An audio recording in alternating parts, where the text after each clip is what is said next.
Hello friends, स्वागत है आपका अपने यूट्यूब चैनल जितवाल स्कूल एग्रीकल्चर में। मेरा जितवाल आज लेके आऊँ आपके लिए अपना नया टॉपिक है शुष्क खेती का। फ्रेंड्स, आपने पहले भी वीडियो देखे हैं। अगर आपको वीडियो अच्छे लगते हैं तो उसको शेयर करें, लाइक करें और सब्सक्राइब जरूर करें।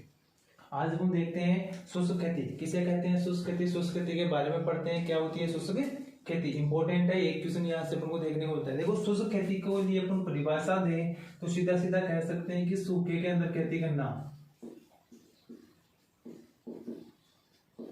या जल के अभाव में खेती करना। जल के अभाव में खेती करना या सूखे में खेती करना, ये क्या कहलाता है? शुष्क खेती कहलाती है। इसे ही क्या कहते हैं? शुष्क कृषि कहते हैं। देखो, बात करते हैं शुष्क कृषि कहाँ की जाती है। अपने भारत की बात करते हैं तो कितनी की जाती है, और भारत में भी सबसे ज्यादा कहाँ की जाती है। तो अपन मेनली बात करें तो शुष्क कृषि की अगर अपन बात करते हैं कि शुष्क कृषि की कितनी जाती है, तो देखो ये 60% क्षेत्रफल पर की जाती है। कितने परसेंट क्षेत्रफल पर? 60% क्षेत्रफल पर शुष्क कृषि की जाती है। और ये तो हो गया अपना क्षेत्रफल पर। और इसी शुष्क कृषि से 40% क्षेत्रफल पर क्या होता है? 40% क्या होता है? उत्पादन होता है।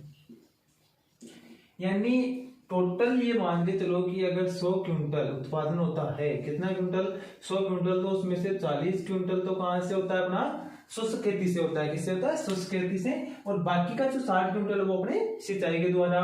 और यही चीज है कि टोटल 100 हेक्टेयर में अगर बुआई कर रहे हैं, टोटल 100 हेक्टेयर में, तो उसमें से 60 क्षेत्रफल 60% वाला 60 हेक्टेयर में बुआई तो शुष्क एरिया के अंतर्गत होती है। 60 हेक्टेयर तो किसमें होता है? अपना शुष्क एरिया के अंतर्गत होता है। ये चीज अपन को एक तो इंपॉर्टेंट है, ध्यान रखनी है। नेक्स्ट अगर अपन बात करते हैं तो यहाँ से अपन को पूछेगा कि जो 40% जो उत्पादन होता है, इसमें 40% में देखो अब बात आती है तो अपने एक तो खाद्यान्न उत्पादन की, और एक आती है तिलहन की, और आती है दूसरी अपनी दलहन की। यहां से क्वेश्चन पूछता है भाई, तो ध्यान रखना कि लगभग 40 से 45%, 40 से 45% तो शुष्क खेती के अंतर्गत अपने खाद्यान्न प्राप्त होता है। गेहूं है, जौ है, बाजरा है, ज्वार है, मक्का है। इसके अलावा अगर दलहन और तिलहन की बात करें तो 70 से लेकर 75%, 70 से लेकर 75% क्या मिलती है? यहाँ से दलहन मिलती है। क्या मिलती है? दलहन मिलती है। अब बात करें तो सबसे ज्यादा शुष्क खेती होती कहां पर है? तो सबसे ज्यादा होती है देखो अपने राजस्थान में। कहां होती है? अपने राजस्थान में सबसे ज्यादा शुष्क खेती की जाती है। अब बात करें शुष्क खेती राजस्थान में, अगर इस राजस्थान में भी पूछ ले कि कहां की जाती है, तो अपन को ध्यान रखना है कि उत्तरी पश्चिमी राजस्थान में। उत्तरी पश्चिमी जो राजस्थान अपना कौन सा इलाका आ गया? जो अपना बाड़मेर है, जोधपुर है, जैसलमेर है, ये वाला जो अपना उत्तरी पश्चिमी में आ गया, जो अपने किसके? अपने जो अरावली पर्वतमाला के पीछे की साइड में रह गए। यानी गुजरात से जो अरावली पर्वतमाला निकलती है उसके इस साइड में जो अपना ये वाला इलाका रह जाता है, अरावली के पीछे की साइड में, उस जिले को क्या कहते हैं? उत्तरी पश्चिमी राज्य आ जाते हैं उधर। अब देखो, बात करें उत्तरी पश्चिमी राज्य है, उनके अंदर शुष्क खेती का कारण क्या है? क्यों होती है वहां पर शुष्क कृषि? तो देखो, फर्स्ट वहां पर जो कारण है ना, वो सबसे बड़ा कारण एक ही है वहां का, कि वहां पर एक तो जो वर्षा काल होता है, यानी वर्षा काल होता है, वो वर्षा काल मात्र कितने दिन का होता है? 50 डे का होता है। यानी एक तो बहुत कम दिनों का वर्षा काल होता है, मात्र 50 दिन के ही वहां पे वर्षा काल होता है। दूसरा, अगर वहां की बात करें अपन की, वहां पर क्या होता है जिसके कारण से, तो वहां पर जो मृदा होती है उस मृदा में 0.1% ही कार्बनिक पदार्थ पाए जाते हैं। कितने परसेंट? 0.1% ही कार्बनिक पदार्थ उसमें पाए जाते हैं। तीसरी बात अगर अपन बात करें तो वहां पर होता क्या है कि जो अपने अरावली पर्वतमाला है उसके कारण से वहां पर वर्षा कम होती है। तो अरावली पर्वतमाला,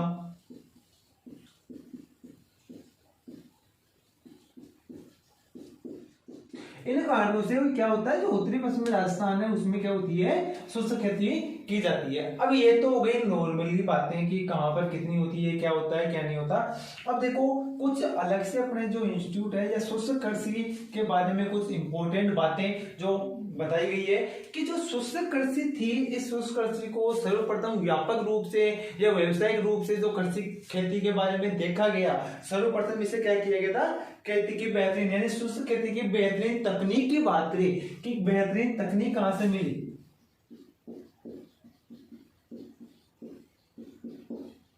शुष्क खेती की बेहतरीन तकनीक की बात करें तो ये यूएसए से मिली थी। कहां से मिली? यूएसए से। सर्वप्रथम यूएसए में देखा गया कि शुष्क खेती से की बेहतरीन तकनीक, यानी कैसे शुष्क क्षेत्रों के अंदर अपन आसानी से क्या कर सकते हैं, कृषि क्रियाएं कर सकते हैं। उसके बाद में इस शुष्क खेती को व्यावसायिक तरीके से प्रारंभ किया गया। किस तरीके से? व्यावसायिक तरीके से।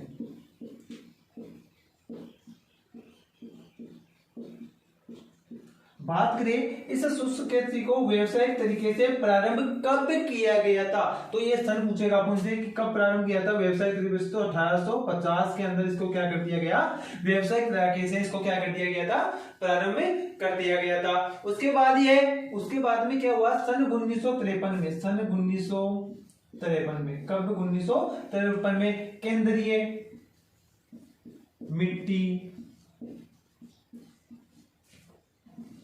परीक्षण बोर्ड की स्थापना हुई। किसकी स्थापना हुई? केंद्रीय मिट्टी परीक्षण बोर्ड की क्या हुई, स्थापना हुई। और इसके बाद में एक और बना dry land development board.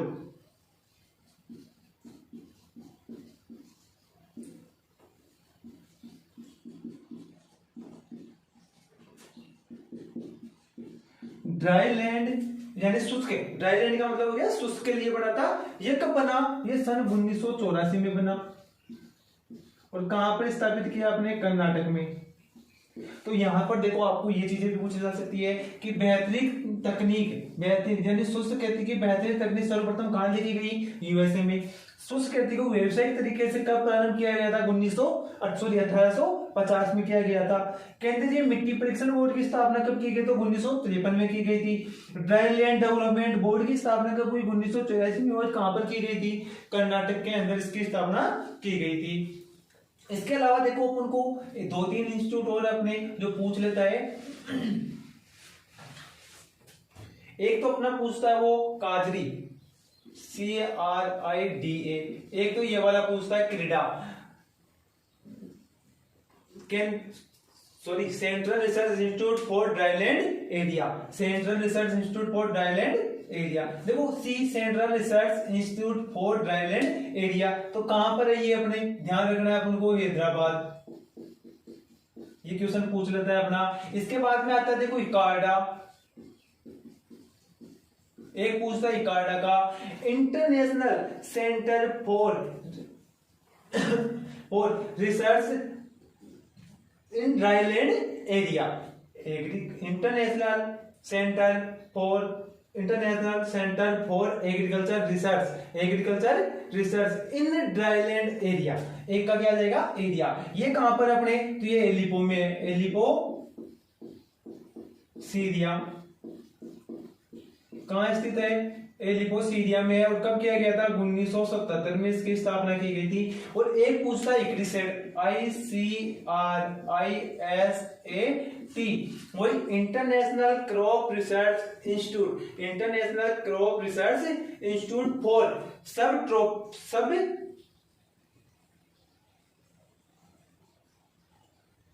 International crop research institute for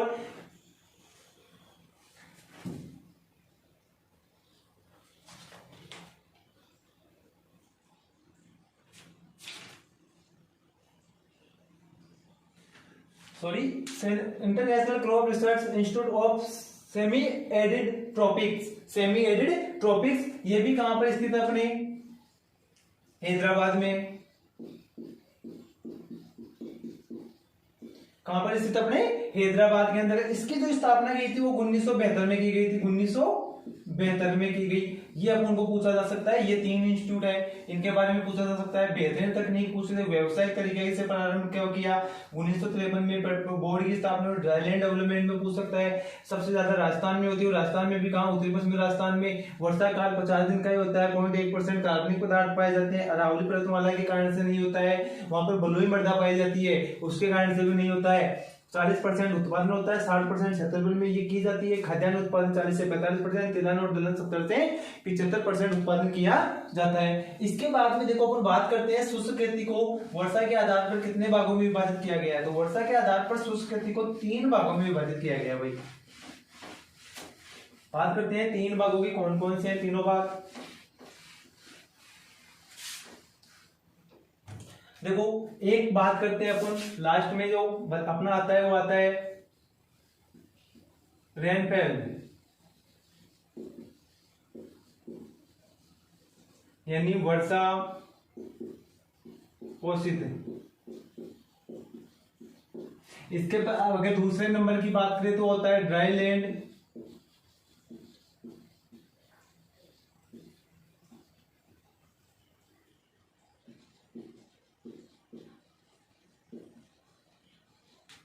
rainfed farming, dry land farming, और एक होता है ड्राई फार्मिंग।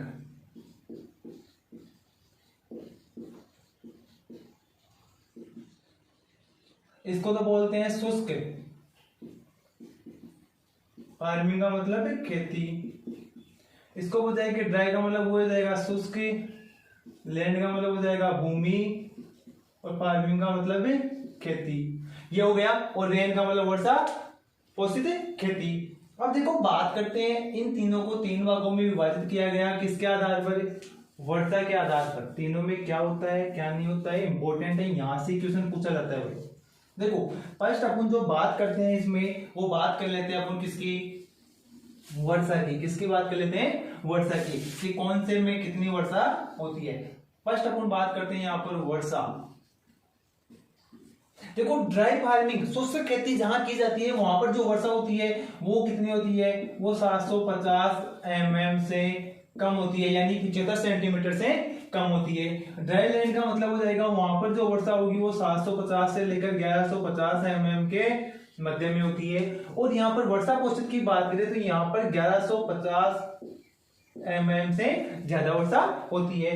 दूसरी जो अपन बात करेंगे यहाँ पर, वो बात कर लेते हैं अपन किसकी, कौन से क्षेत्रों में ये वर्षा की जाती है। तो देखो क्षेत्र, कृषि क्षेत्र की बात करते हैं, कौन सा क्षेत्र होगा, तो यहाँ पर ड्राई फार्मिंग के लिए जो क्षेत्र होगा वो होगा शुष्क क्षेत्र। कौन सा क्षेत्र होगा, शुष्क होगा। ड्राई लैंड फार्मिंग में जो क्षेत्र होगा वो कौन सा होगा, अपना अर्ध शुष्क होगा।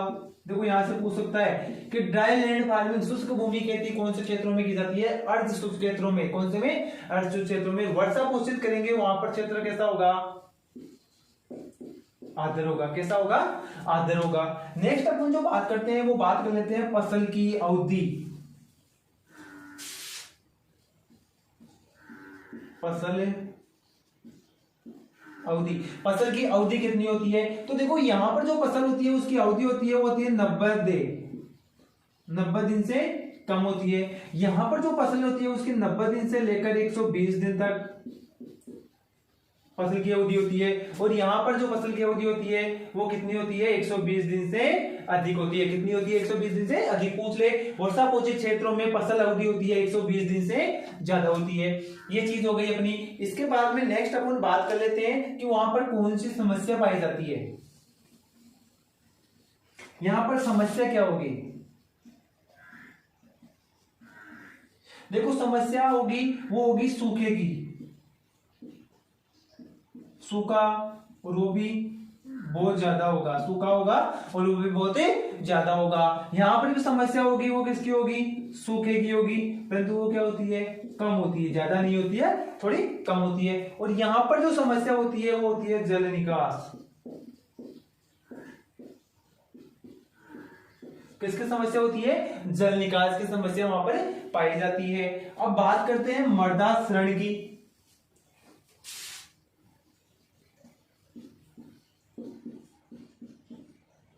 मृदा क्षरण की बात करें तो यहां पर जो मृदा क्षरण होगा वो होगा केवल और केवल वायु। ये मेनली कौन सा होगा, वायु, या फिर हो सकता है केवल जल, वायु या जल। मेनली कौन सा हो जाएगा अपना ज्यादा इंपॉर्टेंट, यहाँ पर वायु क्षरण हो जाएगा। यहां पर बात करें तो यहाँ पर वायु व जल दोनों ही यहाँ पर भी होंगे, परंतु यहाँ अगर बात करें तो यहाँ जो क्षरण होगा वो ओनली कौन सा होगा, जल क्षरण होगा। कौन सा क्षरण होगा, जल क्षरण होता है। अब नेक्स्ट बात करें फसल का नष्ट। फसल नष्ट, फसल का नष्ट होना, तो यहां तो फसल का नष्ट होना संभव है, फसल नष्ट होने की 100% है कि यहाँ पर फसल नष्ट होती है। लगभग कोई रेयर केस होता है कि वर्षा आ जाए तो वरना फसल नष्ट होती है। यहाँ पर क्या होता है, कभी कभी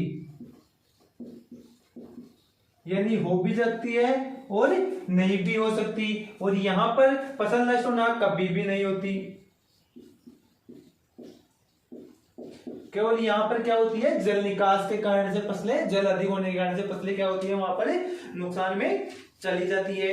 दूसरी बात करें खेती का प्रकार।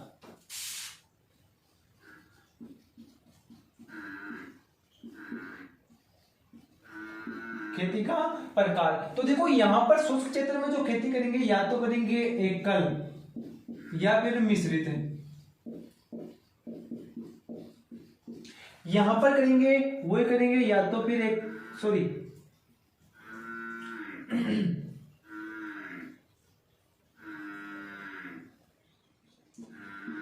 द्वि या मिश्रित। द्वि का मतलब दो, एकल फसल, द्वि फसल या फिर मिश्रित फसल। और यहाँ पर जो अपन करेंगे वो करेंगे बहु फसल। कौन से करते हैं, यहाँ पर बहु फसल का उपयोग करते हैं। तो ये अपनी जो वर्षा के आधार पर विभाजित किया गया था 3 भागों में, dry farming, dryland farming, rainfed farming. देखो यहाँ से क्वेश्चन सीधा सीधा पूछ सकता है आपसे कि शुष्क खेती में फसल की अवधि होती है, तो शुष्क खेती में फसल की अवधि हो जाएगी 90 दिन से कम हो जाएगी। वर्षा कुछ क्षेत्रों में खेती की अवधि होती है तो कितनी हो जाएगी, 120 दिन से ज्यादा हो जाएगी। पूछ ले कि शुष्क क्षेत्रों में जो मृदाक्षरण होता है वो किसके द्वारा होता है, तो शुष्क क्षेत्रों में मृदाक्षरण होगा वो वायु या जल के द्वारा होगा, और सबसे ज्यादा किसके द्वारा, वायु के द्वारा। परंतु वर्षा पूछे क्षेत्रों में पूछ रहे तो वहां सबसे ज्यादा एक ही चीज है, जल। किसके द्वारा होता है, जल के द्वारा होता है। इसके अलावा आपसे पूछ ले कि शुष्क क्षेत्रों के अंदर फसल का प्रकार होता है, फसल बुआई का प्रकार होता है, या तो एकल फसल लेंगे या मिश्रित, क्योंकि यहाँ पर एक फसल से प्रोडक्शन लेना बहुत मुश्किल होता है। मिश्रित फसल अपन ले सकते हैं, क्योंकि जैसे अपन क्या कर सकते हैं, अपनी आवश्यकता के अनुसार फसलें ले सकते हैं। जैसे दलहन में चना ले सकते हैं, खाद्यान्न फसलें ले सकते हैं, अपने गेहूं ले सकते हैं, इनको एक साथ मिलाकर बुआई कर सकते हैं। तो ये थी अपनी शुष्क के 3 भागों में विभाजित किया हुआ है। यहाँ से कोई सा भी आपको क्वेश्चन पूछा जा सकता है। अब देखो शुष्क कृषि की अपन बात कर रहे हैं, ये कृषि अपन करेंगे तो इसके लिए अपन को क्या करना पड़ेगा, नमी का संरक्षण करना पड़ेगा, वर्षा जल को संग्रहित करना पड़ेगा, या फिर अपन को कैसे कौन कौन सी क्रियाएं कर शुष्क कृषि अपन कर सकते हैं। आइए उनके बारे में बात करते हैं। सिद्धांत, कौन कौन से सिद्धांत है शुष्क कृषि के जिनको अपन अपना सकते हैं।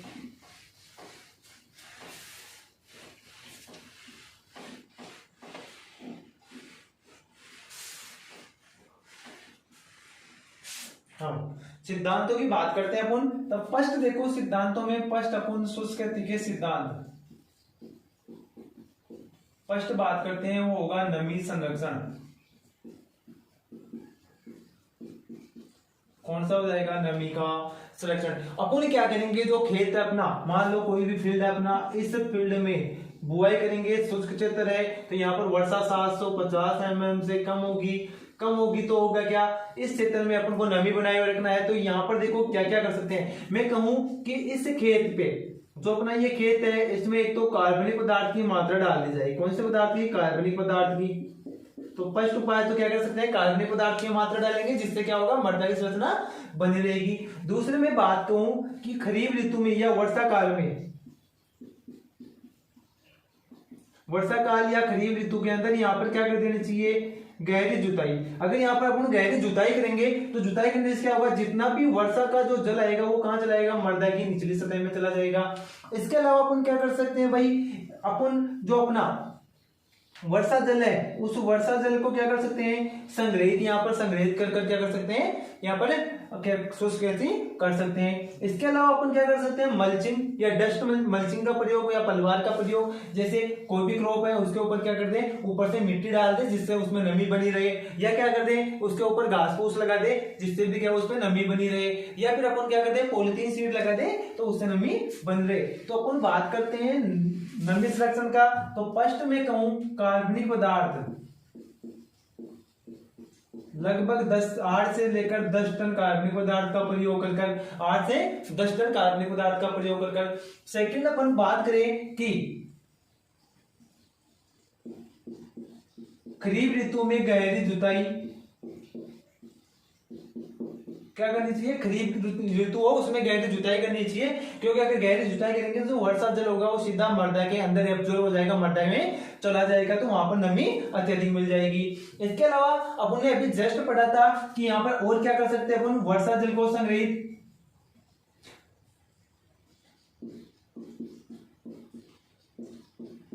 ये नमी का संरक्षण तो नहीं है, अलग से याद रख लेना कि नमी बनाए रखने के लिए या शुष्क खेती के लिए अपन वर्षा जल को संग्रहित कर सकते हैं।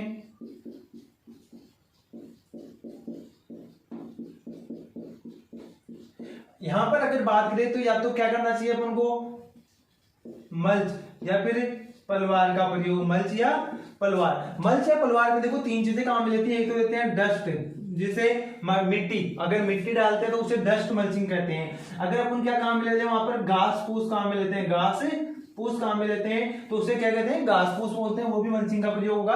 और एक होगा पॉलीथीन सीट, तीन चीजें काम में ले सकते हैं, पॉलीथीन सीट, इनका उपयोग कर अपन क्या कर सकते हैं, मृदा में क्या कर सकते हैं, नमी बनाए रख सकते हैं। इसके अलावा वर्षा जल को संग्रहित कर ले, वर्षा जल को संग्रहित करेंगे, अपन ने भी पढ़ा था ड्राई लैंड डेवलपमेंट जो स्थापना की गई थी, तो अपन क्या करते हैं वर्षा जल को संग्रहित कर लेंगे। वर्षा जल को संग्रहित करने के अलावा और क्या सकते हैं, मिश्रित खेती कर सकते हैं। क्या कर सकते हैं, मिश्रित खेती।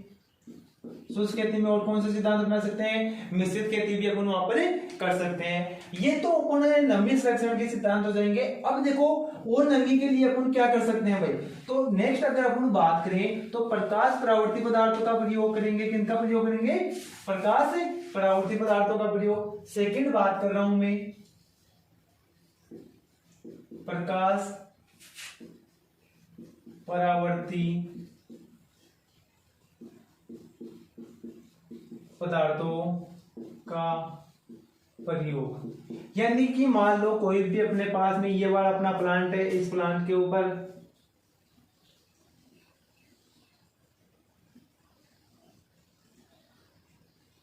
ये पत्तियां हैं, मान लो इस पत्ती में क्या होते हैं, छोटे छोटे रंध्र होते हैं। इन रंध्रों से क्या होता है, जल का हास होता है। क्या होता है, जल का हास होता है। तो एक तो अपन क्या काम में लेंगे, प्रकाश प्रवृत्ति के रूप में इन जल रंध्रों को बंद करने के लिए तो अपन क्या करेंगे, रंध्रों को बंद करने वाले क्लोज स्टोमेटा, रंध्रों को बंद करने वाले पदार्थों का उपयोग करेंगे इनके ऊपर। ये क्या करेंगे, रंध्रों को क्लोज कर देंगे, बंद कर देंगे। बंद कर देंगे तो क्या होगा, जल की हानि नहीं होगी।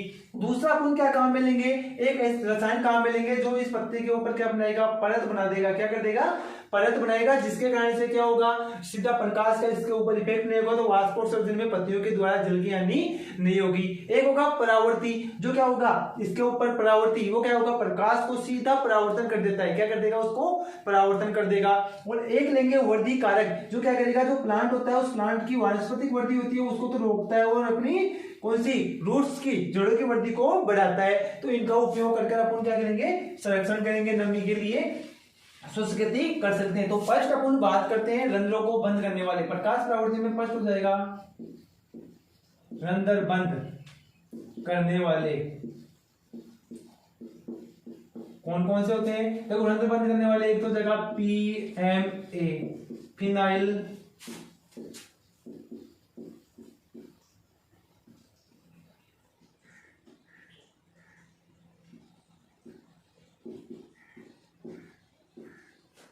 Mercuric acetate, phenyl mercuric acetate. इसके अलावा अपन और काम में ले सकते हैं यहाँ पर CO2। क्या काम में ले सकते हैं, CO2, ABA। इनका उपयोग कर अपन क्या कर सकते हैं भाई, प्रकाश प्रवृत्ति पदार्थ रंध्रों को बंद कर सकते हैं। PMA, CO2, ABA, इनके उपयोग से क्या हो जाएंगे, जो रंध्र होते हैं वो क्या हो जाते हैं, बंद हो जाते हैं। और रंध्र बंद हो जाएंगे तो किसकी हानि नहीं होगी, जल की। और जल की हानि नहीं होगी तो वहां पर नमी रहेगी, और नमी रहेंगे तो अपन क्या कर सकते हैं, वहां पर शुष्क कर सकते हैं। नेक्स्ट अपन बात करें परावर्ती पदार्थों की प्रयोग। सेकंड अपन बात करेंगे परावर्ती, प्रकाश परावर्ती पदार्थ। प्रकाश परावर्ती पदार्थों की बात करें तो आता है अपना केओलिन। इंपॉर्टेंट है, सबसे ज्यादा पूछा जाता है, बार बार पूछा गया है कौन सा पदार्थ काम में लेते हैं, तो ध्यान रखना केओलिन काम में लेते हैं। प्रकाश परावर्ती पदार्थ कौन सा होता है, अपना केओलिन होता है, इसका उपयोग किया जाता है। नेक्स्ट अगर अपन बात करेंगे 3 नंबर पे तो कह सकते हैं परत बनाने वाले।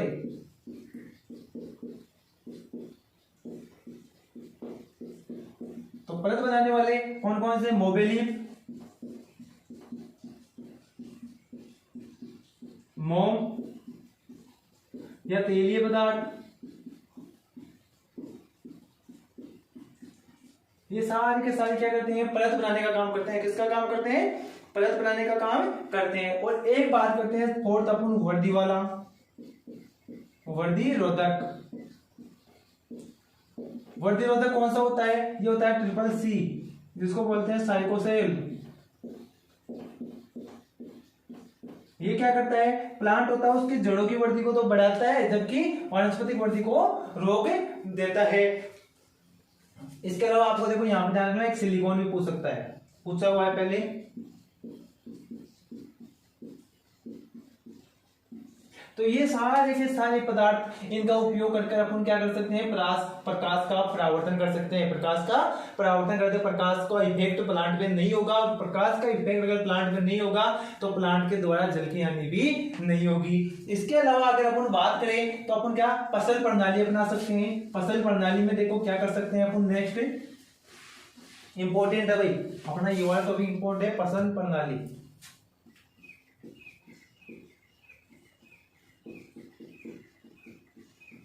फसल प्रणाली का प्रयोग, देखो फसल प्रणाली में अपन क्या करेंगे, एक फर्स्ट नंबर पर अपन क्या कर सकते हैं, फसल का चुनाव।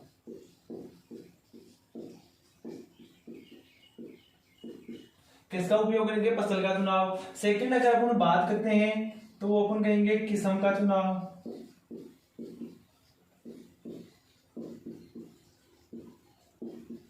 कौन कौन सी किस्में, अब देखो किस्मों का चुनाव यानी कौन कौन सी किस्में हैं मोस्टली जो शुष्क खेती में अपन लगा सकते हैं। देखो बात करते हैं फर्स्ट अपन गेहूं की,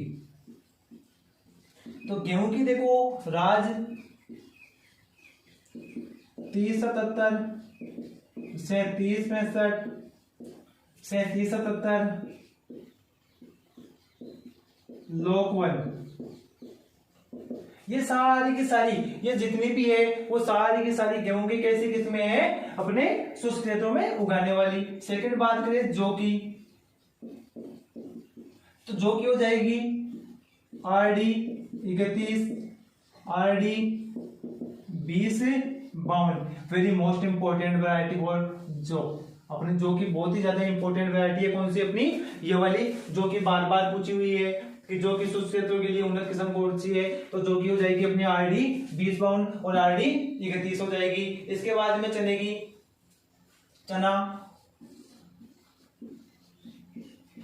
RS 10, RS 11, RS 10 और RS 11 दोनों किसकी है, चने की है। इसके अलावा देखो चने की पूछी जाती है RSG 2, ये इंपॉर्टेंट है भाई, RSG 2 चने की बार बार पूछी हुई है, RSG 2 चने की पूछी हुई है। इसके बाद में अपन बात करते हैं मोठ की। मोठ की देखो हो जाएगी जड़िया, जवाला, RMO 40, ये इंपॉर्टेंट है, RMO 40 बहुत ज्यादा इंपॉर्टेंट है भाई, RMO 40 इंपोर्टेंट वैरायटी है।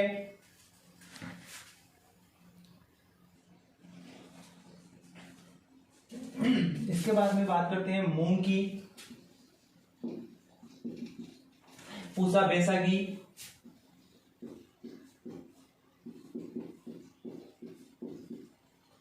पूसा बैसाखी हो जाएगी। इसके बाद में नेक्स्ट अपन बात कर लेते हैं गंवार की, पूसा सदाबहार, पूसा सदाबहार, तिल TC 25, सरसों,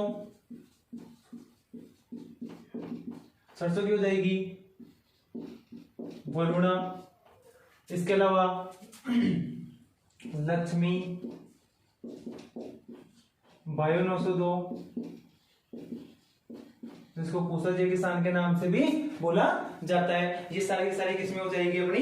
इसके बाद अपन बाजरा, बाजरे की हो जाएगी RCB 2, WCC 75, RCBTU WCC 75 हो जाएगी अपने। जवार की एक मोस्ट इंपोर्टेंट पूछा है CSS 6, ये इंपोर्टेंट है जवार की CSS 6, बहुत बार पूछी गई है भाई वेराइटी। उड़द, उड़द की पूछ ले तो कृष्णा, बरखा, कृष्णा और बरका दोनों ही वेराइटियां पूछ सकता है आपको। इसके अलावा देखो एक और पूछ सकता है T9, पर मोस्ट इंपोर्टेंट अगर बात करें सबसे ज्यादा इंपोर्टेंस की तो इसकी कौन सी हो जाएगी अपनी बरका हो जाएगी। कौन सी हो जाएगी अपनी बरका हो जाएगी। यहाँ पर ये T9 है, T9 हो जाएगी। चौले की पूछ ले तो C150,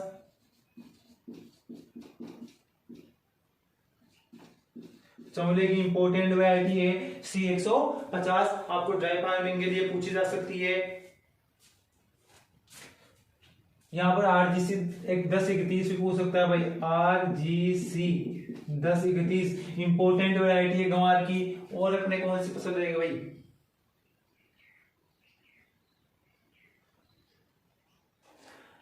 ये किसमें अपन क्या कर सकते हैं, ड्राई फार्मिंग में ले सकते हैं। यानी या तो क्या लेंगे फसल, फसल कौन सी लेंगे, कल जल कम में जिसकी जलमान क्या हो बहुत कम हो। जैसे ये सारी की सारी फसलें हैं उनकी जलमान बहुत कम है।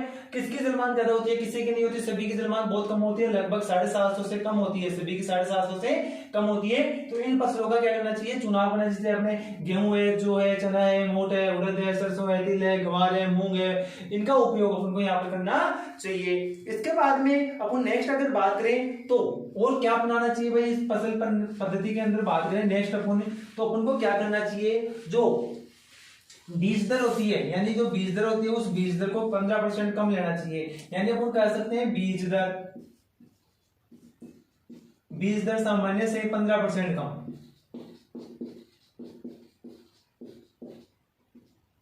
सामान्य से 15% कम लेनी चाहिए, ये इंपॉर्टेंट है। अपन को क्या करना चाहिए, जो बीज दर काम में लेते हैं वो क्या करनी चाहिए 15 से 20% एवरेज, 15% याद लेना चाहिए। 15 से 20 का मिल जाएगा ऑप्शन तो भी कोई दिक्कत नहीं है, 15 से 20% का ये अपन को क्या करनी चाहिए, शुष्ककृषि में 15 से 20% बीज दर क्या करनी चाहिए, कम लेनी चाहिए। बात करिए पादप घनत्व, पौधों की संख्या, तो सामान्य से ये भी क्या करनी चाहिए, कम लेनी चाहिए, सामान्य से कम होना चाहिए 15%।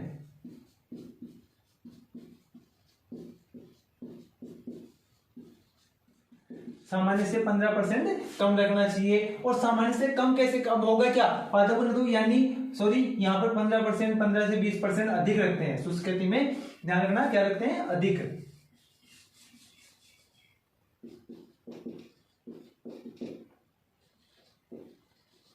रखना है। अधिक रखोगे तभी क्या होगा, कुछ उगेंगे, कुछ नहीं होगा, तो अपन को आसानी से वहां पर मिल जाएगी। पादप घनत्व सामान्य से कम रखना है, यानी पौधों की संख्या क्या करनी है, कम करनी है। प्लांट को क्या होगा, खेत से निकालना है, यानी खेत से बाहर निकालना है इनको।